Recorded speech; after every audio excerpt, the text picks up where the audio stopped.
അസ്സലാമു അലൈക്കും വറഹ്മത്തുള്ളാഹി തആല വബറകാതുഹു. സന്തോഷത്തോടു കൂടി ഉസ്താദിൻ്റെ കൂടെ ഷമ്മാസ് നോമ്പ് തുറന്നു. പള്ളിയിലെ ജമാഅത്തും തറാവിയും എല്ലാം കഴിഞ്ഞു. ഉസ്താദിൻ്റെ കിടക്ക അദ്ദേഹത്തിന് വേണ്ടി ഒഴിഞ്ഞു കൊടുത്തു. അതെ, നേരത്തെ സൗദക്ക് ഒഴിഞ്ഞു കൊടുത്തതുപോലെ തന്നെ ഉസ്താദ് കിടന്നിടുന്നിടം അതാ ഷമ്മാസിന് വേണ്ടി ഒരുക്കി കൊടുക്കുകയാണ്. ഇതാ ഇവിടെ കിടന്നോളൂ. അല്ല, ഞാൻ പുറത്ത് റൂം എടുത്തോളാം, ഞാൻ പുറത്ത് പോയി കിടന്നോളാം, നിങ്ങളിവിടെ കിടന്നോളൂ. അല്ല, അത് വേണ്ട, ഞാൻ ഇവിടെ കിടന്നോളാം നിലത്ത്, കുഴപ്പമില്ല. ഉസ്താദെ, നിങ്ങൾ ബുദ്ധിമുട്ടാകും, ഞാൻ പുറത്ത് പോയി റൂം എടുത്തോളാം, നോ പ്രോബ്ലം. അതിനെന്താ, ഞാനങ്ങനെ എടുക്കുന്ന പോറൊക്കെ ഉള്ളതാണല്ലോ. എന്നാൽ വാഫി ഉസ്താദിനത് വല്ലാത്തൊരു സങ്കടമായി. ഒരു നിമിഷം അവൻ ആലോചിച്ചു, അതെ, ആ റൂമിൽ നല്ല കിടക്കയും കട്ടിലൊക്കെ ഉണ്ട് ഞാൻ കിടന്നിരുന്ന്. പക്ഷേ അവിടെ ആ പെണ്ണാണല്ലോ, അതുകൊണ്ട് അവർക്കൊരു ബുദ്ധിമുട്ടും ആവരുതെന്ന് വിചാരിച്ചിട്ടാണ് ഞാൻ എൻ്റെ ഇതെല്ലാം അവർക്ക് ഒഴിഞ്ഞു കൊടുത്തത്. എന്നാൽ ഷമ്മാസിനോട് പറഞ്ഞു, അത് ഈ രാത്രിയല്ലേ, ഇനിയിപ്പോൾ തറാവി കഴിഞ്ഞ് ഈ സമയമായി, ഇനിയിപ്പോൾ ഒരു 3-4 മണിക്കൂർ ഒന്ന് കിടന്നാൽ നമ്മൾ അത്താഴത്തിന് എഴുന്നേക്കാനാവും. അപ്പോൾ പിന്നെ വെറുതെ റൂമിൻ്റെ ആവശ്യമുണ്ടോ? എന്നാൽ ഉസ്താദ് അത് പറഞ്ഞപ്പോൾ ഷമ്മാസിനും തോന്നി, അതെ, പള്ളിയിൽ ഇവിടെ അങ്ങ് കിടക്കാമെന്ന്, കുഴപ്പമൊന്നുമില്ല. അതെ, ഞാൻ ഇവിടെ കിടന്നോളാം, നല്ല, നിങ്ങൾ അവിടെ കിടന്നോളൂ. തനിക്ക് വേണ്ടി ഒഴിഞ്ഞു തന്ന വിരിപ്പും തലയണയും അതെല്ലാം ഷമ്മാസ് പറഞ്ഞു, വേണ്ട, ഞാനിവിടെതാ ഈ പള്ളിയുടെ ഇവിടെ ഈ പായൽ കിടന്നോളാം, നോ പ്രോബ്ലം. എനിക്ക് എന്ത് പറയണമെന്ന് അറിയുന്നില്ല, ഇത്രയൊക്കെ സൗകര്യം എനിക്ക് ചെയ്തു തന്നതിലാണ് എനിക്ക് വല്ലാത്ത. ഒന്നും കൊണ്ട് വിഷമിക്കണ്ട, നിങ്ങൾ അള്ളാഹു സുബ്ഹാനഹു വ തആല എനിക്ക് തന്ന അതിഥിയാണ് നിങ്ങൾ. വാഫി ഉസ്താദിൻ്റെ വാക്ക് കേട്ടപ്പോൾ ഷമ്മാസിൻ്റെ മനസ്സൊന്ന് സന്തോഷിച്ചു. മാഷാ അല്ലാ. എന്നാൽ അന്ന് അവർ കിടന്നുറങ്ങി. സമയം പുലർച്ചെ, അത്താഴത്തിന് സമയമാകുന്നു. പതിവ് പോലെ തന്നെ അതാ ഉസ്താദിൻ്റെ ഖുർആൻ പാരായണം കേട്ടുകൊണ്ട് സൗദ ഉണർന്നു. അവൾ ഉളൂഹ് ചെയ്ത് നമസ്കരിക്കുകയാണ്. പതിവ് പോലെ ഉസ്താദ് അവളെ മുട്ടി വിളിക്കുന്നു. അതെ, ഭക്ഷണത്തിനുള്ള സമയമായി. അവൾക്ക് ഉള്ള ഭക്ഷണം ഉസ്താദ് നീക്കിക്കൊടുത്തു. അതവൾ കഴിച്ചു. എന്നാൽ അപ്പോഴും ഷമ്മാസിൻ്റെ മനസ്സിൽ പല രീതിയിലുള്ള സംശയങ്ങളുണ്ടായിരുന്നു. അതെ, എന്താ ഇവർ ഭാര്യയും ഭർത്താവും ആയിരിക്കുമോ, അതോ ഇനി എന്താ പുറത്ത് വരാത്തത് അറിയില്ല, ഇനിയിപ്പോൾ വേറെ ആരെങ്കിലും ആയിരിക്കുമോ, എന്നാലിപ്പോൾ എന്താ ഭാര്യയും ഭർത്താവായിട്ട് ഇവർ ഒരുമിച്ച് കിടക്കാത്തത് എന്നുള്ള രീതിയിലുള്ള പല പല ചിന്തകൾ ഷമ്മാസിൻ്റെ മനസ്സിലേക്ക് ഉയർന്നു. വേണ്ടാത്ത കാര്യത്തിൽ ഇടപെടണ്ട. തന്നെ ഇപ്പോൾ ഉസ്താദ് വിളിച്ചത് മറ്റൊന്നിനുമല്ല. അതെ, എനിക്ക് കോയമ്പത്തൂരിലെ ചില തെരുവുകളിലെ കുട്ടികളുടെ ദയനീയമായ കാഴ്ച കണ്ടപ്പോൾ, അവരുടെ പട്ടിണിയും വിഷമവും കണ്ടപ്പോഴാണ് വാഫി ഉസ്താദിന് ഫൈസി ഉസ്താദിനോട് കാര്യങ്ങളെല്ലാം പറഞ്ഞതും ഫൈസി ഉസ്താദ് എന്നതിന് വേണ്ടി ഏൽപ്പിച്ചതും. ഉമ്മയുടെ ആഗ്രഹം നിറവേറ്റണം, അതിനു വേണ്ടിയിട്ട് അവർ പുലർച്ചെ തന്നെ പുറപ്പെടുകയാണ്. സുബഹി നമസ്കാര ശേഷം വാഫി ഉസ്താദും ഷമ്മാസും കൂടെ കാറെടുത്ത് പുറപ്പെടുകയാണ്. സമയം ഇരുട്ടാണ്. ഇപ്പോൾ തന്നെ പോയി കഴിഞ്ഞാൽ ഒരു പക്ഷേ എന്തെങ്കിലുമൊക്കെ കാര്യമായിട്ട് ശരിക്കും ആ കുട്ടികളെ കാണാൻ കഴിയും. ഇനിയിപ്പോൾ ഒരു പക്ഷേ സുബഹി നമസ്കാരം കഴിഞ്ഞ് ഉറങ്ങിയിട്ടുണ്ടാകുമോ എന്നുള്ള ഭയവും ഉണ്ടായിരുന്നു. ഷമ്മാസിന് ചോദിക്കുകയാണ്. ഷമ്മാസ്, അല്ല വാഫി ഉസ്താദേ, ഈ ഒരു സമയത്ത് എല്ലാവരും ഉറങ്ങുന്ന സമയമാണ് ഈ സമയത്ത്. എന്നാൽ ഉസ്താദ് പറഞ്ഞത് അങ്ങനെയല്ലായിരുന്നു എൻ്റെ പ്രിയപ്പെട്ട ഷമ്മാസ്. ആ കുട്ടികൾ സാധാരണ മക്കളെ പോലെയല്ല. ആ മക്കൾ എൻ്റെ അഭിപ്രായത്തിൽ സുബഹി നിസ്കരിച്ച് ഉറങ്ങില്ല എന്നാണ് എൻ്റെ അഭിപ്രായം. കാരണം ആ സമയത്ത് വരെ അവർ ഖുർആൻ പാരായണം ചെയ്തുകൊണ്ടിരിക്കുന്ന സമയമായിരുന്നു. എന്നാൽ ഈ സമയത്ത് പോയാൽ ഒരിക്കലും അവർ ഉറങ്ങില്ല. അവർ ഉണർന്നിരിക്കുന്നവരാണ്. അവർക്ക് അള്ളാഹുവിനോട് ഇഷ്ടമുള്ള മക്കളാണ്. എന്നാൽ ഷമ്മാസ് അത് കേട്ടപ്പോൾ ഒരു നിമിഷം പടച്ച റബ്ബിനെ സ്തുതിച്ചു. അൽഹംദുലില്ലാ, അള്ളാഹുവേ, ഈ കാലത്ത് ഇങ്ങനെയൊക്കെ മക്കളുണ്ടല്ലോ എന്നോർത്ത്. അതും ഈ ഒരു തമിഴ്നാട്ടിലെ കോയമ്പത്തൂരിൽ. എന്നാൽ ഈ സമയം പടച്ച റബ്ബിനോട് ഐഷമ ദുആ ചെയ്യായിരുന്നു. അള്ളാഹുവേ, ഏത് മക്കളാണ് റഹ്മാനെ അത്രക്കും ബുദ്ധിമുട്ടായി നിൽക്കുന്നത്? റഹ്മാനെ, ആ മക്കളെ കണ്ടുപിടിക്കാനും അവർക്ക് വേണ്ട രീതിയിൽ സഹായങ്ങൾ എത്തിക്കുവാനും റഹ്മാനെ, നീ അതിനുള്ള കഴിവ് നീ കൊടുക്ക് റഹ്മാനെ. എൻ്റെ ഷാമോനൊക്കെ പോയിക്കണ് റബ്ബേ, എൻ്റെ കുട്ടി വിളിച്ചീനോ, അപ്പോൾ ശരിക്കും റേഞ്ച് കിട്ടിയിട്ടില്ലായിരുന്നു, ഇനി വിളിക്കൂ എന്താവോ, ഒന്ന് വിളിച്ച് നോക്കട്ടെ എന്തായാലും. അങ്ങനെ ഐഷുമ്മ വിളിക്കുന്നു. ഹലോ മോനെ. ഉമ്മ, അസ്സലാമു അലൈക്കും. വലൈക്കും അസ്സലാം. അല്ല എൻ്റെ കുട്ടി എവിടെ നിങ്ങൾ പോയി നോക്കിയോ? ആ ഉമ്മ. അല്ല മോനെ, എൻ്റെ കുട്ടി ഇന്നലെ റൂം എടുത്ത് തന്നൊക്കെ ആയിക്കില്ലേ? അല്ല ഉമ്മ, ഉസ്താദ് ഒരു കൊച്ചു പള്ളിയാണുമ്മ. ആ ഒരു പള്ളി കാണുമ്പോൾ തന്നെ എനിക്ക് വല്ലാത്തൊരു എന്തോ അറിയില്ല, എന്തൊക്കെയൊരു ആണോ മോനെ? അല്ലാ. അല്ല മോനെ, ആ പള്ളി ഉമ്മ ഓടിട്ട ചെറിയൊരു പള്ളിയാണ്. ഞാൻ ഇന്നലെ അവിടെ നിന്നിരുന്നത്. ഇവിടെയൊക്കെ അങ്ങനെയൊക്കെ തന്നെ ആയിരിക്കും. ഇനിയിപ്പോൾ ഈ ഒരു ഭാഗത്തായിട്ടാണോ അറിയില്ല. എൻ്റെ പൊന്നുമ്മ, നല്ല സുഖം ഉണ്ടായിരുന്നു കേട്ടോ അവിടെ കിടന്നുറങ്ങിയപ്പോൾ. എന്നോട് ഉസ്താദ് പറഞ്ഞു നിങ്ങൾ റൂമൊന്നും എടുക്കണ്ട, ഇവിടെ തന്നെ നിന്നോളി എന്ന് പറഞ്ഞു. അപ്പം പിന്നെ ഞാനും തന്നെ അവിടെ തന്നെ അങ്ങോട്ട് നിന്നു. സത്യം പറഞ്ഞാൽ വല്ലാത്തൊരു റാഹത്തുമ്മ. എന്തെന്നറിയില്ല, ഒരു ചെറിയ കൊച്ചു പള്ളിയിലൊക്കെ എന്നെ കിടന്നുറങ്ങിയ സമയത്തൊക്കെ മനസ്സിനുള്ളിലേക്കൊക്കെ വല്ലാത്തൊരു സന്തോഷം. ഉമ്മ, വാഫി ഉസ്താദ് മാഷാ അല്ലാ കാണാൻ നല്ല മൊഞ്ചനാണ് കേട്ടോ. മാത്രമല്ല ഉസ്താദിൻ്റെ മനോഹരമായ ഖുർആൻ പാരായണം കേട്ടിട്ടേ സത്യം പറഞ്ഞത് കേട്ടിരുന്നു പോട്ടോ നമ്മൾ. ഉമ്മ, അല്ല മോനെ എന്തായി? എന്നാൽ ഒരു ദിവസം മോനെ അവരെ കൂട്ടി വാട്ടോ. ആയിക്കോട്ടെ മനുഷ്യാൽ, തീർച്ചയായും. അല്ല മോനെ, നിങ്ങൾ ആ ഉമ്മ, ഞങ്ങളിപ്പോൾ കോയമ്പത്തൂരിൽ ഇപ്പോൾ ടൗണിലേക്ക് ഇറങ്ങിയിട്ടുണ്ട്. ഇവിടുന്ന് കുറച്ചങ്ങോട്ട് ചെറിയ ഊടുവഴി ഉണ്ട്, അതുവഴി പോയി കഴിഞ്ഞാലാണ് കാണാനായി കഴിയുക. പക്ഷെ ഇത് പുലർച്ചെ ആയതുകൊണ്ടേ ഞാനിങ്ങനെ ഞാനിങ്ങനെ സുബഹിസ്കാരം കഴിഞ്ഞിങ്ങനെ ആ ഒരു ചിന്തയിലായിരുന്നു. പഠിച്ചവനോട് ദുആ ചെയ്യായിരുന്നു. പൊന്നു മോനെ, എന്തൊക്കെ തന്നെയാണ് റബ്ബേ, ഓൾക്ക് പെട്ടെന്ന് എന്തെങ്കിലുമൊക്കെ സഹായം എത്തിച്ചു കൊടുക്കാൻ കഴിയട്ടെന്ന്. മോനെ എന്ത് വേണമെങ്കിലും വിളിക്കിട്ടോ ഉമ്മാക്ക്. ഉമ്മ, ആയിക്കോട്ടെ, അതൊന്നും കുഴപ്പമില്ല. എന്നാൽ ശരി മോനെ. ഏതായാലും എന്തായിരുന്നു അത്താഴത്തിന്? ഉമ്മ, അത്താഴത്തിനൊക്കെ ഇവിടെ ഫുഡും നോമ്പ് തുറക്കുമ്പോഴൊക്കെ നല്ല സ്പെഷ്യൽ ഫുഡും കാര്യങ്ങളൊക്കെ ഉണ്ട്. നല്ല തമിഴ് സ്പെഷ്യലൊക്കെ ഉണ്ട് ഉമ്മ. ആയിക്കോട്ടെ, ഏതായാലും മാഷാ അല്ലാ. ഉമ്മ, എന്നാൽ ഞങ്ങളങ്ങോട്ട് ആയിക്കോട്ടെ മക്കളെ, അസ്സലാമു അലൈക്കും. എന്നാൽ നല്ല മട്ടത്തിലിട്ടോ. ആയിക്കോട്ടെ, വലൈക്കും അസ്സലാം. ആയിഷുമ്മ ഫോൺ ഓഫാക്കി. ആ നിമിഷം തന്നെ പടച്ച റബ്ബിനോട് ദുആ ചെയ്തു. അല്ലാഹുവേ, എൻ്റെ കുട്ടിക്ക് എത്രയും പെട്ടെന്ന് അവരെ കണ്ടുപിടിച്ച് സഹായഹസ്തങ്ങൾ എത്തിക്കുവാൻ നീ ഭാഗ്യം കൊടുക്ക് റഹ്മാനേ, ആമീൻ. അവർ നടന്നുകൊണ്ടേയിരുന്നു. കാറ് കുറച്ച് അപ്പുറത്തായിട്ട് നിർത്തിയിട്ടു. അതെ, ആ തെരുവിലേക്ക് നടക്കുമ്പോൾ ചെറിയ മങ്ങിയ വെളിച്ചത്തിൽ ആ കാഴ്ചകളെല്ലാം അതാ നമ്മുടെ ഷമ്മ ശ്രദ്ധിക്കുന്നു. പുലർച്ചെ ഫജ്ർ നമസ്കാരത്തിന്റെ ശാന്തത ഇപ്പോഴും വായുവിൽ ലയിച്ചിരുന്ന സമയം. അതെ, കോയമ്പത്തൂർ നഗരത്തിലെ ഒരു പഴയ മുസ്ലിം പള്ളി, അതിലായിരുന്നു അവർ താമസിച്ചിരുന്നത്. അവിടെ നിന്നിറങ്ങി രണ്ട് മനുഷ്യർ, അതായത് നമ്മുടെ വാഫി ഉസ്താദും ഷമ്മാസും ആ അരണ്ട വെളിച്ചത്തിൽ നടക്കുകയാണ്. വാഫി ഉസ്താദ് മനോഹരമായ താടി വെച്ച ലളിതമായൊരു കുപ്പായം ധരിച്ച, അത് ഹൃദയം കരുണ കൊണ്ട് നിറഞ്ഞ ഒരാൾ. ഷമ്മാസ് പണക്കാരനാണ് എങ്കിലും അഹങ്കാരമില്ലാത്ത ലളിതമായ മനുഷ്യൻ. അതെ ഷമ്മാസേ, വാഫി ഉസ്താദ് വിളിക്കുന്നു.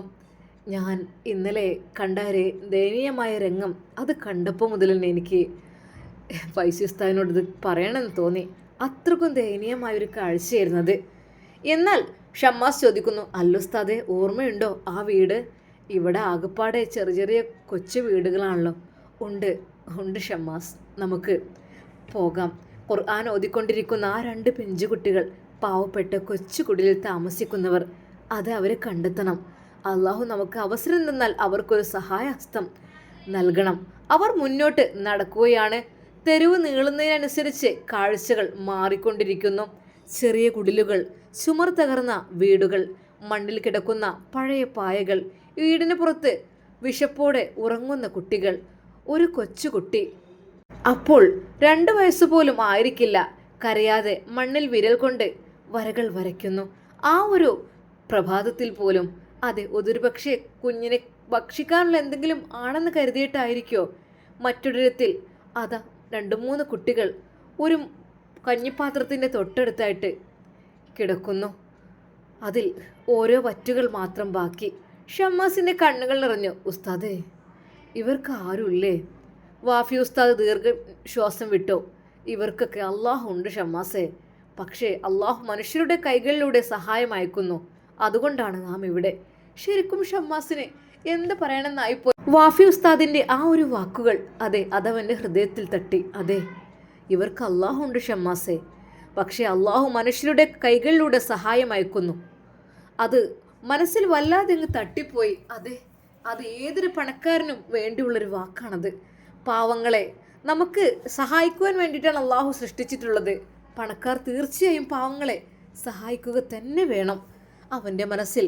അതിനു വേണ്ടിയിട്ടാണ് അള്ളാഹു നമുക്ക് സമ്പത്ത് നൽകുന്നത്. അല്ലാതെ വെറും മണിമാളികകൾ കെട്ടിപ്പൊക്കാനും ഒരുപാട് വസ്ത്രങ്ങൾ എടുക്കുവാനും ഇഷ്ടമുള്ള ഭക്ഷണം ധരിക്കാനും വലിയ വാഹനങ്ങളിൽ സഞ്ചരിക്കുവാനും മാത്രമല്ല പാവങ്ങളെ കണ്ടറിയണം, പാവങ്ങൾക്ക് സഹായഹസ്തം നൽകണം.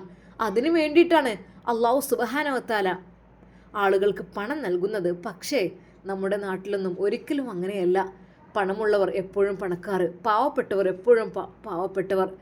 അതെ, പാവപ്പെട്ടവർക്ക് ഒരു രൂപ പോലും കൊടുക്കാത്ത എത്രയോ പണക്കാർ. പക്ഷേ അള്ളാഹു നൽകിയത് മറ്റുള്ളവരെ സഹായിക്കാനാണ്. അത് നമ്മൾ ഒരിക്കലും ഒറ്റക്കടക്കി പിടിച്ചു വെക്കാൻ പാടില്ല. ഷമ്മാസിൻ്റെ മനസ്സിൻ്റെ ഉള്ളിൽ എന്തൊക്കെയോ നിറഞ്ഞു. അല്പസമയത്തിന് ശേഷം അതാ വാഫി ഉസ്താദ് ചൂണ്ടിക്കാട്ടുന്നു. അതാ ഉസ്താദെ, അതാ ആ കൊച്ചുകുടിലെ അവിടെ വെളിച്ചുണ്ട്. ആണോ? മാഷാ അല്ലാ, എല്ലായിടത്തും ഇരുട്ടാണ്, പക്ഷെ ആ വീടിനുള്ളിൽ വെളിച്ചമുണ്ടല്ലോ. അല്ല, നമ്മൾ ഈ സമയത്ത് ചെല്ലുന്നത് എന്തെങ്കിലും ബുദ്ധിമുട്ട്? അതൊന്നും ഉണ്ടാവില്ല. പാവമാണ് ആ മക്കളുടെ കൈകളിൽ ഞാൻ എൻ്റെ പേഴ്സിലുണ്ടായിരുന്ന കുറഞ്ഞ പണം നൽകിയപ്പോൾ അവർ പെട്ടെന്ന് തന്നെ അത് വാങ്ങി. പാവം, ആദ്യമൊക്കെ വേണ്ടെന്ന് വെച്ചു, പിന്നീട് കണ്ണീരോടെ അത് വാങ്ങിയപ്പോൾ എനിക്ക് സങ്കടം തോന്നി. അങ്ങനെ അതാ വാഫി ഉസ്താദും ഷമ്മാസും ആ കുടിലിൻ്റെ അരികിലെത്തി. കൂടാരത്തിൻ്റെ ചെറിയ വാതിൽ പകുതി തുറന്ന നിലയിൽ അകത്തു നിന്ന് മധുരമായ ശബ്ദം. അതെ, ഖുർആൻ പാരായണം ചെയ്യുന്ന ചെറിയ പെൺമക്കളുടെ ശബ്ദമാണതെന്ന് അവർക്ക് തോന്നി. ഷമ്മാസ് വിറച്ചുപോയി. റബ്ബേ, ഉസ്താദെ, ഒന്നങ്ങോട്ട് നോക്ക്, അവരുടെ തജ്വീദ് കേൾക്കുന്നുണ്ടോ? തജ്വീദ് നിയമപ്രകാരമാണ് അവർ ഖുർആൻ പാരായണം ചെയ്യുന്നത്. മാഷാ അല്ലാ, അൽഹംദുലില്ലാ. വല്ലാത്തൊരു, ഇത്രയും ചെറിയ മക്കൾ ഇത്രയും മനോഹരമായി ഓതണമെങ്കിൽ അവരുടെ മാതാപിതാക്കൾ എത്ര നല്ലതായിരിക്കും അല്ലേ? വാഫി ഉസ്താദിൻ്റെ കണ്ണുകൾ നിറഞ്ഞു. അവർ വാതിലിൽ പതുക്കെ ഒന്ന് മുട്ടി. ആ മക്കൾ പേടിച്ച് വിറച്ചു. അല്ലാ, അവർക്ക് എങ്കിലും ഭയമുണ്ടെങ്കിലും പതുക്കെ വന്ന് അവർ വാതിൽ ഒന്ന് തുറന്നു. എന്നാൽ ഉസ്താദിനെ കണ്ടപ്പോൾ അവരുടെ മുഖം പ്രകാശിച്ചു. മാഷാ അല്ലാ, ഉസ്താദ്. അതെ, അവർ അകത്തേക്ക് കയറാതെ പുറത്തുനിന്നും നോക്കിയപ്പോൾ ആ ഒരു രംഗം കണ്ട് ഷമ്മാസ് ശരിക്കും ഞെട്ടിപ്പോയി. ചെറിയൊരു മൺകലം പഴയ ചാക്ക് വിരിച്ചിരിക്കുന്നു. അതിന്മേൽ ഇരുന്ന് 2 പിഞ്ചു പെൺകുട്ടികൾ ഒരു പഴയ മുസഹഫ് മുന്നിൽ വെച്ച ഖുർആൻ ഓതുകയാണ്. വസ്ത്രം പഴകിയതാണ്, പക്ഷെ കണ്ണുകളിൽ പ്രകാശം. അസ്സലാമു അലൈക്കും മക്കളെ, ഉസ്താദ് പറഞ്ഞു. അവർ ഒരുമിച്ച് എഴുന്നേറ്റു. വഅലൈക്കും അസ്സലാം ഉസ്താദേ. ഫാത്തിമ, ആയിഷ, മാഷാ അല്ലാ. അല്ല, ഉമ്മച്ചി ഉപ്പച്ചിക്ക് എവിടെ? അവർ ചെറുതായി ഒന്ന് ചിരിച്ച് ഫാത്തിമ പറഞ്ഞു. ഉപ്പച്ചിയും ഉമ്മച്ചിയും ജോലിക്ക് പോയി. എപ്പോ? അവർ സുബഹി നമസ്കാരം കഴിഞ്ഞ ഉടനെ തന്നെ 2 പേരും പോകും. ഓഹോ, അപ്പോൾ നിങ്ങൾ? ഞങ്ങളിവിടെ ഒറ്റയ്ക്കുണ്ട്. കുഞ്ഞാവയുണ്ട്, തൊട്ടിലാണ്. കുഞ്ഞാവ ഉണരൂല്ലേ? കുഞ്ഞാവ് ഉണരുമ്പോഴേക്ക് കഞ്ഞി വെച്ചിട്ടുണ്ട്, അത് കൊടുക്കും. ഓ, അങ്ങനെ. മക്കൾക്ക് നോമ്പുണ്ടോ? ആ, ഉണ്ട്, നോമ്പുണ്ട്. മക്കൾക്ക് സ്കൂളില്ലേ? ആ, സ്കൂള് ഉണ്ട്. മക്കളെന്താ പോവാത്തത്? ഇടയ്ക്ക് പോവാറുള്ളൂ. ഉമ്മച്ചിക്ക് പണിയുള്ള ദിവസം ഞങ്ങൾ സ്കൂളിൽ പോവില്ല. അപ്പോൾ ഉപ്പച്ചി മാത്രം പോകും. ഓ, അങ്ങനെ അല്ലേ? അപ്പോൾ ആരുമില്ലേ? ഇല്ല, ഇവിടെ ആരുമില്ല. വാഫി ഉസ്താദ് പതുക്കെ അവിടെ ഇരുന്നു. മക്കളെ, ഇവരാണ് ഷമ്മാസ്ക. അതെ, നിങ്ങൾക്ക് ഷമ്മാസ്ക എന്ന് വിളിക്കാം. ഇവർ നിങ്ങളെ സഹായിക്കാൻ വേണ്ടി വന്നതാണ്. ശരിക്കും ഷമ്മാസിൻ്റെ കണ്ണുകൾ നിറയുകയായിരുന്നു അവരെ കണ്ടപ്പോൾ. അതെ, ഷമ്മാസ് തൻ്റെ പ്രിയപ്പെട്ട പൊന്നുമോൾ ഫാത്തിമ മോളെ കുറിച്ച് ഓർത്തു. അതെ, എൻ്റെ പൊന്നുമോൾ ഈ ഒരു അവസ്ഥയാണെങ്കിൽ റബ്ബേ, എന്തായിരിക്കും സ്ഥിതി? എന്നാൽ ഒരു നിമിഷം ഷമ്മാസ് അവരുടെ മുടിയിഴകളിൽ തലോടിക്കൊണ്ട് പറഞ്ഞു, മക്കളെ, മക്കൾക്ക് എന്താ വേണ്ടത്? എന്നാൽ ഫാത്തിമ ഒരുപാട് സമയം ചിന്തിച്ചു. ഒന്നും വേണ്ട. അല്ല മക്കൾ, എന്ത് വേണമെങ്കിലും പറയൂ, എൻ്റെ മക്കൾക്ക് എന്ത് വേണ്ടത്? എന്നാൽ ഫാത്തിമ എന്ന പേരുള്ള ആ ഒരു പെൺകുട്ടി ഉടനെ പറഞ്ഞത് മറ്റൊന്നും അല്ലായിരുന്നു. ഒരു ഖുർആന്, ഇത് പഴയത് പൊട്ടിപ്പോയിട്ട് ഞങ്ങളിത് ഒട്ടിച്ചിട്ടാണ്, അതിൻ്റെ പേജെല്ലാം പറഞ്ഞു പോയിട്ടുണ്ട്. അത് മതി, ഒരു മുസ്ഹഫ്. ശരിക്കും ഫാത്തിമയുടെ മറുപടി കേട്ട് ഷമ്മാസും ഉസ്താദും കരഞ്ഞു പോയി. അത് ഉപ്പച്ചി പറഞ്ഞിട്ടുണ്ട് റമദാനിൽ വാങ്ങിത്തരാന്ന്, പക്ഷെ ഉപ്പച്ചിക്ക് പൈസ കിട്ടിയിട്ടില്ല എന്ന് പറഞ്ഞു. സത്യം പറഞ്ഞാൽ റബ്ബേ, ഇവർ ഇങ്ങനെയുള്ള മക്കളെയാണല്ലോ റഹ്മാനെ നാം ഏറ്റെടുക്കേണ്ടത്. എന്നാൽ ഷമ്മാസ് ഒരു നിമിഷം ആ തൊട്ടിലിൽ കിടക്കുന്ന കുഞ്ഞിനെ ഒന്ന് നോക്കി. നല്ല ഉറക്കത്തിലാണ് റബ്ബേ. എന്നാലും ആ ഒരു കുഞ്ഞുങ്ങളോട് ആവശ്യപ്പെട്ടപ്പോൾ പറഞ്ഞ ആ ഒരു കാര്യം അത് വല്ലാത്തൊരു സന്തോഷമായിട്ട് തോന്നി. വാഫി ഉസ്താദ് ദുആ ചെയ്തു പോയി. റഹ്മാനെ, അല്ലാ, ഈ കുഞ്ഞുങ്ങളുടെ നീ അവസ്ഥ നീ കാണുന്നുണ്ടല്ലോ അല്ലാ. റഹ്മാനെ, ഞങ്ങളുടെ മുമ്പിൽ എത്തിച്ചു തന്നതിന് വളരെയധികം സന്തോഷമുണ്ട്. എന്നാൽ ഷമ്മാസിന് അത് വല്ലാത്തൊരു സങ്കടം. എൻ്റെ ഉമ്മാക്ക് ഇത് കണ്ട കരഞ്ഞു പോവും. ഞാൻ ഉമ്മാക്കൊന്ന് വിളിക്കട്ടെ. അപ്പോൾ തന്നെ ഷമ്മാസ് അവിടെ നിന്ന് വീഡിയോ കോൾ ചെയ്തു. ആരപ്പത്? മോനെ വിളിക്കുകയാണല്ലോ. വീഡിയോ കോൾ ആണല്ലേ. ഹലോ മോനെ, അസ്സലാമു അലൈക്കും. വലൈക്കും അസ്സലാം. ഉമ്മ അങ്ങോട്ട് നോക്കിക്കേ. എവിടെ മോനെ? എന്താ? ഇതാ മോനെ മക്കള്. മാഷാ അല്ലാ, മൊക്കനെയൊക്കെ ഇട്ടിട്ട് നല്ല മക്കളാണല്ലോ. ഉമ്മ, നല്ല പൊന്നു മക്കളുമാ. കൊണ്ടുവരട്ടെ അങ്ങോട്ട്? അതിനെന്താടാ, സന്തോഷേ ഉള്ളൂ ഉമ്മാക്ക്. കൊണ്ടുപോര്. അല്ല, കുട്ടികളും ഉമ്മയപ്പൊക്കെ എന്തേ? അവർ ജോലിക്ക് പോയതാണ് ഉമ്മ. അത്രക്കും ദയനീയമായ ഒരു അവസ്ഥ. കൂടെ നോക്കിക്കോ ഉമ്മ ഈ വീട്. ഷമ്മാസ് പുറത്തേക്ക് ഇറങ്ങി. അതെ, ആ കൊച്ചുകുടിൽ കണ്ടപ്പോൾ ശരിക്കും ആയിഷമ്മ കരഞ്ഞു പോയി. എന്താ മോനെ ഇത്? വല്ലാത്തൊരു സ്ഥിതി തന്നെയാണല്ലോ ഈ കുട്ടികളുടെ. ഉമ്മ ഇങ്ങോട്ട് നോക്കിക്കേ. അങ്ങനെ അതാ വീടിൻ്റെ ഉൾഭാഗങ്ങളെല്ലാം കാണിച്ചു കൊടുക്കുന്നു. ഒരു മൺകലത്തിൽ കുറച്ച് കഞ്ഞി മാത്രമായിരുന്നു അവിടെ ഭക്ഷണമായിട്ടുണ്ടായിരുന്നത്. ആയിഷമ്മ എല്ലാം കണ്ട് ഞെട്ടി. മോനെ, ദുനിയാവിൽ ഇങ്ങനെ ജീവിക്കണവരുണ്ടല്ലേ, നമ്മൾക്കൊക്കെ എന്ത് സുഖാ മോനെ. ഉമ്മ കരയില്ലേ, എല്ലാത്തിനും പരിഹാരം ഉണ്ടാക്കാം. നോക്കിയുമ്മ, ഈ മക്കള് തൊട്ടില്ല നോക്കി. ഒരു കുഞ്ഞ്. ഉമ്മയും ഉപ്പയും പുലർച്ചെ സുബഹി നമസ്കാരം കഴിഞ്ഞ ഉടനെ ജോലിക്ക് പോയതാണത്രേ. എന്താലേ അവസ്ഥ. നോമ്പായത് കൊണ്ട് തന്നെ ഉച്ചയാകുമ്പോഴത്തേന് കഴിഞ്ഞു വരാൻ വേണ്ടിയിട്ട് 2 മക്കൾക്ക് നോമ്പുണ്ടത്രേ. ഉമ്മ കുഞ്ഞ് കരയുമ്പോൾ കൊടുക്കാനതാ ഇവിടെ കഞ്ഞി ഇരിപ്പുണ്ട്. എന്താ ഉമ്മ അല്ലേ അവസ്ഥ? പരിതാപകരാണമ്മ. അവരുടെ വസ്ത്രങ്ങളൊക്കെ കണ്ടാൽ സത്യം പറഞ്ഞാൽ ഇങ്ങനെയും ഭൂമിയിൽ ആളുകൾ ജീവിക്കുന്നുണ്ടല്ലോ എന്ന് ആലോചിക്കുമ്പോൾ വല്ലാത്ത സങ്കടമാണ് റഹ്മാനെ. എൻ്റെ പൊന്നു മോനെ, അവർക്ക് വേണ്ടതെല്ലാം കൊടുക്ക്. എന്തായാലും നിങ്ങളവിടെ കാത്തു നിൽക്കി. അവർ ഉമ്മയും ഉപ്പയും വരട്ടെ. ഉമ്മയും ഉപ്പയും വന്നിട്ട് അവരോട് കാര്യങ്ങളെല്ലാം സംസാരിക്കേ. എന്നാൽ അല്പസമയം കഴിഞ്ഞപ്പോൾ അതാ ഒരു സ്ത്രീ സാരി ചുറ്റിക്കൊണ്ട് തലയിലൂടെ ആകെ മൂടി പുതച്ച് ഓടി വരുന്നു. അതെ, തൻ്റെ കുഞ്ഞിനെ എടുക്കുവാൻ വേണ്ടി വരികയാണ്. തൻ്റെ കൊച്ചുകുടിലിനരികിൽ 2 ഉസ്താദുമോനെ പോലുള്ള ആളുകളെ കണ്ടപ്പോൾ ആ ഉമ്മ ഒന്ന് ഭയന്നു. റബ്ബേ. അവർ തലയിലൂടെ ആ ഒരു സാരി ശരിക്കും ചുറ്റിയിട്ട് നേരെ അങ്ങോട്ട് ഭയന്നിരുന്നു. അവരുടെ കണ്ണുകളിൽ ഭയമുണ്ടായിരുന്നു. എന്നാൽ പെട്ടെന്ന് ഷമ്മാസ് ഉസ്താദും ആ ഒരു കാഴ്ച കണ്ടു. അതേ, ഒരു സ്ത്രീ. അവർ ഈ വീട്ടിലേക്കുള്ളതാണ്. അവർക്ക് എന്ത് ചോദിക്കണമെന്ന് അറിയുന്നില്ല. എങ്കിലും അവർ വിറച്ചുകൊണ്ട്, നിങ്ങൾ ആരാണ്? അതെ, നല്ല ഭയമുണ്ടായിരുന്നു അവരുടെ വാക്കുകളിൽ. ഞങ്ങൾ ഈ വീട്ടിലേക്ക് വന്നതാണ്. ഈ വീട്ടിലേക്കോ? അദ്ദേഹം ഇവിടെ ഇല്ല. അദ്ദേഹം വൈകുന്നേരമാകും ഇവിടെ എത്താൻ. നിങ്ങളുടെ കുട്ടികളുടെയൊക്കെ അവസ്ഥ കണ്ടപ്പോൾ ഞാൻ ഇതുവഴി വന്നിരുന്നു. അങ്ങനെ നിങ്ങൾക്ക് എന്തെങ്കിലും സഹായം തരാമെന്ന് കരുതിയിട്ട് വന്നതാണ്. ശരിക്കും അവർ ഭയക്കുന്നുണ്ടായിരുന്നു. അതൊന്നും വേണ്ട. ഇവരുടെ പിതാവ് ജോലി കഴിഞ്ഞ് വരുമ്പോൾ എന്തെങ്കിലുമൊക്കെ ഭക്ഷണം കൊണ്ടുവരും. അങ്ങനെയൊക്കെ ഞങ്ങൾ കഴിഞ്ഞു പോകുന്നുണ്ട്. പിന്നെ ഇന്ന് ഞാൻ കുറച്ച് നേരത്തെ വന്നതാണ്. കുഞ്ഞിനെയൊക്കെ ഒന്ന് റെഡിയാക്കിയിട്ട് തിരിച്ച് വീണ്ടും പോകണം. പിന്നെ മക്കൾക്ക് സ്കൂളിൽ പോകാനാകുമ്പോഴേക്കും ഞാൻ കുറച്ച് ജോലി തീർത്ത് വരും. അങ്ങനെയാണ് പോവാറുള്ളത്. ശരിക്കും അവരുടെ ആ ഒരു വാക്കുകൾ കേട്ട ഷമ്മാസ് ഞെട്ടിപ്പോയി. ഒരു നിമിഷം അവന് തോന്നി, റബ്ബേ പാവം. അതെ, നിങ്ങൾ ഉമ്മ ഒന്നും കൊണ്ട് വിഷമിക്കേണ്ട. നിങ്ങൾക്ക് എന്ത് വേണമെങ്കിലും ഞങ്ങൾ ചെയ്തു തരും. ശരിക്കും ആ ഉമ്മ കരഞ്ഞു പോവുകയായിരുന്നു. അതെ, അവരുടെ വീടിൻ്റെ ആ പരിതാപകരമായ അവസ്ഥ അതെല്ലാം കണ്ട് ഷമ്മാസ് ആ നിമിഷം തന്നെ അവരോട് പറയുകയാണ്, ഒന്നും കൊണ്ട് വിഷമിക്കേണ്ട, ഞങ്ങളുണ്ട് കേട്ടോ കൂടെ. അങ്ങനെ അതാ ആ മക്കളുടെ കൈകളിലേക്ക് ആദ്യം തന്നെ ഷമ്മാസ് ഖുർആനാണ് വാങ്ങുവാൻ വേണ്ടി പോകുന്നത്. ഞങ്ങളിപ്പോൾ വരാം ഇൻഷാ അല്ലാ. ശരിക്കും അവർക്ക് വല്ലാത്തൊരു സന്തോഷവും സങ്കടവും എല്ലാം കൂടെ തോന്നി. മക്കളെ, ഇത് അതെ ഉമ്മ, അത് ഇവർ വന്നിരുന്നു. ഉസ്താദ് മാത്രം ഞങ്ങൾക്ക് 100 രൂപയൊക്കെ തന്നില്ലേ? ഓ, അവരാണോ ഇത്? ശരിക്കും ആ ഉമ്മാക്ക് വല്ലാത്ത സന്തോഷമായി. ആദ്യം തന്നെ പോയത് അതാ ഒരു കടയിലേക്കായിരുന്നു. എന്നാൽ കടകളെല്ലാം തുറക്കുന്നുണ്ടായിരുന്നു. എന്നാൽ തപ്പിപ്പിടിച്ച് ഖുർആനുള്ള കട നോക്കി, മുസ്ഹഫുള്ള കട നോക്കി, അതെ നിസ്കാരക്കുപ്പായങ്ങളുള്ള കട നോക്കി, മുസല്ലയുള്ള കട, അതെല്ലാം നോക്കി അവർ വാങ്ങി. അതിലേക്ക് അത്രയും തസ്ബീഹ് മാലയും എല്ലാം വാങ്ങി.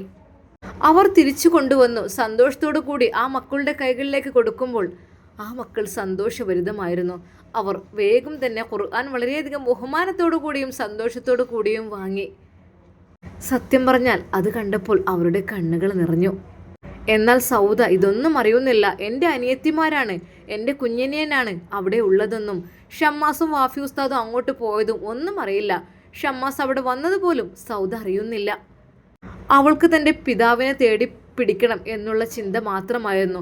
അതിനു വേണ്ടിയിട്ടാണ് വാഫി ഉസ്താദ് പോകുന്നത് എന്നും കരുതുകയായിരുന്നു. എന്നാൽ അബൂബക്കർ എന്ന പേരുള്ള അദ്ദേഹത്തെ അവിടെ കാണുന്നില്ലായിരുന്നു. എങ്കിലും ഉസ്താദിന് പ്രതീക്ഷയുണ്ട്, അബൂബക്കർ എന്നുള്ള പേരിൽ ആളെ കണ്ടുപിടിക്കണം, ഇവിടെ എവിടെയെങ്കിലൊക്കെ ആയിട്ട് ഉണ്ടാവുമെന്നുള്ളത്. എന്നാൽ ഇതൊരിക്കലും അബൂബക്കറിൻ്റെ വീടായിട്ട് അറിയപ്പെട്ടിട്ടില്ല. ആരോട് ചോദിച്ചിട്ടും പറഞ്ഞതുമില്ല. അദ്ദേഹത്തെ ഒരു പക്ഷേ ഷമ്മാസ് നേരിലൊന്ന് കണ്ടു കഴിഞ്ഞാൽ തീർച്ചയായും മനസ്സിലാകും. പക്ഷേ അദ്ദേഹം ഏറെ ടൈമായിട്ടും വരുന്നില്ല. ഷമ്മാസ് പറഞ്ഞു, എന്നാൽ ഇൻഷാ അല്ലാഹ് ഞാൻ ഇവർക്കുള്ള ക്യാഷെല്ലാം ഇവരുടെ കൈകളിൽ തന്നെ കൊടുക്കാം.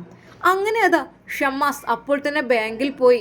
അതെ, ഉമ്മ കരുതിയത് ആ ക്യാഷ് മുൻകൂട്ടി ഉണ്ടായത് കൊണ്ട് തന്നെ അത് അവരുടെ കൈകളിൽ കൊടുത്തു. പിന്നീട് ഷമ്മാസിൻ്റെ ബാങ്കിലുള്ള അതാണ്, നിങ്ങൾക്ക് ബാങ്ക് ഇല്ല എന്ന് അവർ പറഞ്ഞു. ഇത് തന്നെ ധാരാളം. സന്തോഷത്തോടു കൂടി അവരത് വാങ്ങുമ്പോൾ അവരുടെ കണ്ണുകൾ നിറഞ്ഞു. അതെ, ആയിഷമ്മ കൊടുത്ത ആ ഒരു ക്യാഷ് കരഞ്ഞവർ പൊട്ടിക്കരയുകയായിരുന്നു. അതെ റബ്ബേ, ഞങ്ങളുടെ ദാരിദ്ര്യം മാറ്റാൻ ഇത്രക്കും വലിയൊരു സംഖ്യയൊക്കെ തരുന്ന ഈ ആളുകൾ ആരാണെന്ന് പോലും അവർക്കറിയുന്നില്ല. അവർക്ക് വേണ്ടി പ്രാർത്ഥിച്ചു ഹൃദയം പൊട്ടിക്കൊണ്ട്. ഞങ്ങളിതൊരിക്കലും മറക്കില്ല, ഇങ്ങനൊരു സഹായം. ഇൻഷാ അല്ലാഹ് അള്ളാഹു നിങ്ങളെ നന്നാക്കും എന്ന് പറഞ്ഞു. അതെ, ഇനി കുറച്ച് ദിവസത്തിന് ജോലിക്കൊന്നും പോകണ്ടല്ലോ, തൻ്റെ കുഞ്ഞു മക്കളെ വിട്ടിട്ട് എന്നായിരുന്നു ആ ഉമ്മ ആഗ്രഹിച്ചിരുന്നത്. ഒരു പക്ഷേ സൗദ ഇത് അറിഞ്ഞു കഴിഞ്ഞാൽ തൻ്റെ പ്രിയപ്പെട്ട അതെ പിതാവും മക്കളും താമസിക്കുന്ന ഈ വീട് കണ്ടു കഴിഞ്ഞാൽ സൗദക്ക് എത്ര സന്തോഷമായിരിക്കും. അവൾ അതിനുവേണ്ടി കാത്തിരിക്കുകയാണ്. പക്ഷേ ഒന്നും ശരിക്ക് തിരിയുന്നില്ല, ഒന്നും മനസ്സിലാകുന്നില്ല.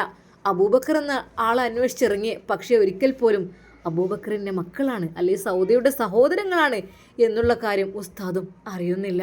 ഇൻഷാ അല്ലാഹ് അത് എങ്ങനെയെങ്കിലൊക്കെ അറിയും. അതറിയുമ്പോൾ സൗദിയുടെ മനസ്സിലെ സന്തോഷം എന്തായിരിക്കും? അതെ, ഐഷുമ്മയുടെ മനസ്സിലെ സന്തോഷം എന്തായിരിക്കും? അവർ പടച്ചറബിനെ ഒരുപാട് സ്തുതിക്കും. നമ്മുടെ ചുറ്റും ദാരിദ്ര്യമുണ്ടെങ്കിൽ അത് കാണാതെ പോകുന്നത് നമ്മുടെ പരാജയമാണ്. കാണുകയും കരുണ തോന്നുകയും ചെയ്താൽ പ്രവർത്തിക്കണം.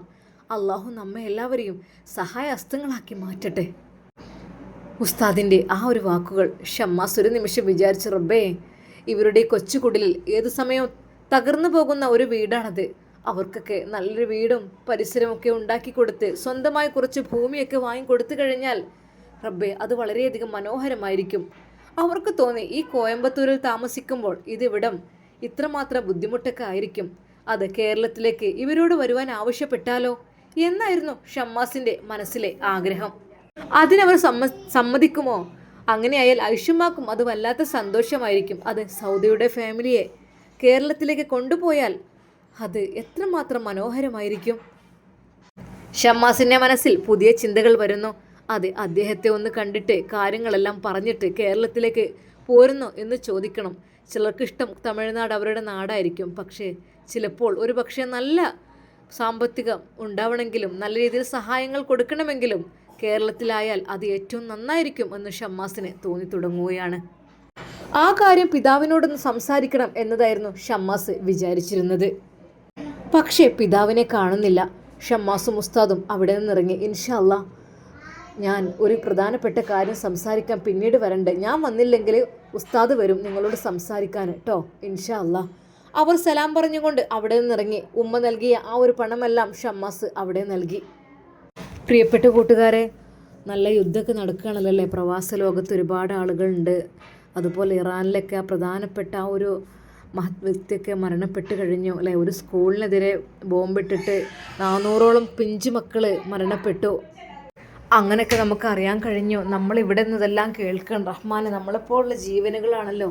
അതെല്ലാം ശരിക്കും ആലോചിക്കുമ്പോൾ മനസ്സ് വല്ലാതെ പിടയാണ് റഹ്മാനെ. കാരണം 3-ാം ലോക മഹായുദ്ധം എന്ന് പറഞ്ഞ സംഭവം നമ്മളിലേക്ക് വരാനുള്ളൊരു തയ്യാറെടുപ്പാണ്.